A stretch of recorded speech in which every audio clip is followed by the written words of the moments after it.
Սուրբ Զատիկի տոնին ընդառաջ այսօր միասին պատրաստում ենք տոնական իշխանձուկ լավաշով, առանց որի անհնար է պատկերացնել մեր տոնական սեղանները։ Լավաշի մեջ փաթաթված ձուկը եփվում է սեփական հյութի մեջ, ամեն պատառը կարծես թե համերի հրավառություն լինի, անմահական է ստացվում։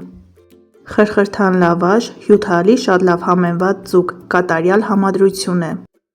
Իսկ թե ինչպես անել, որ 35 րոպե եփվելու ընթացքում լավաշը չայրվի, տեսանյութը դիտեք մինչև վերջ։ Ձուկը նախապես մաքրում ենք, հեռացնում ենք թեփուկները և մի քանի անգամ լավ լվանում ենք հոսող ջրի տակ։ Իմ ձեռքի տակ եղած ձուկը կշռում է մոտ 2 կգ։ Քանի որ իշխան ձուկը բավականին համեղ ձուկ է, հատկապես կարմիրը, շատ համեմունքներով չենք ծանրաբեռնում։ Ես օգտագործում եմ աղ, կարմիր և սև պղպեղներ։ Ներսից երկու կողմից շատ լավ համեմում ենք և ձեռքով այսպես ասած մերսում ենք, որպեսզի համեմունքները լավ տարածվեն։ Թողնում ենք մարինացվի առնվազն 1 ժամ, այնուհետև պատրաստում ենք։ Որքան երկար մնա համեմունքների մեջ, այնքան ձուկը ավելի համեղ կստացվի։ Բարեկամներ, իմ ալիքում կարող եք գտնել իշխան ձկան խորոված, խաշլամա, սիկ ձկան ռուլետ, սիկ ձուկը լավաշով և նման այլ համեղ բաղադրատոմսեր։ Բաղադրատոմսերի հղումները կթողնեմ նկարագրությունների բաժնում։ Կարող եք դիտել և ընտրել ձեզ համար ավելի հարմար տարբերակը։ 1 ժամ անց լցոնում ենք ձուկը, որի համար մեզ անհրաժեշտ է թարխուն, կիտրոն և մի քանի կտոր կարագ։ Ձեզ մի գաղտնիք բացեմ։ Որքան մեծ ձուկ եք վերցնում, այնքան ավելի համեղ է ստացվում, քանի որ մեծ ձկների ճարպի շերտը բավականին շատ է, և շնորհիվ դրա միսը ստացվում է հյութալի ու փափուկ։ Սուր դանակով այսպես գեղեցիկ կտրվածքներ ենք անում, որպեսզի ձուկը պատրաստ լինելուց հետո ձևավորենք կիտրոնի կտորներով։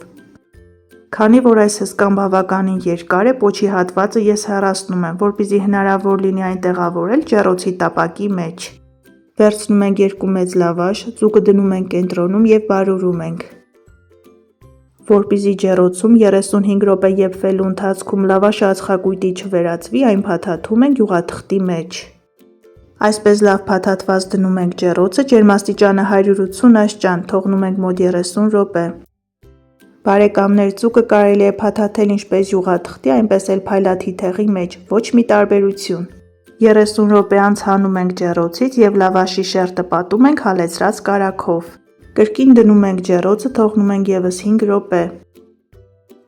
Այս բաղադրատոմսով պատրաստված իշխան ձուկը ստացվում է չափազանց համեղ, խրխրթան լավաշի շերտ, հյութալի, լավ համեմված ձուկ, էլ ինչ է պետք Զատիկի տոնական սեղանի համար։ Իհարկե լավ տրամադրություն և Աստծո ներկայություն։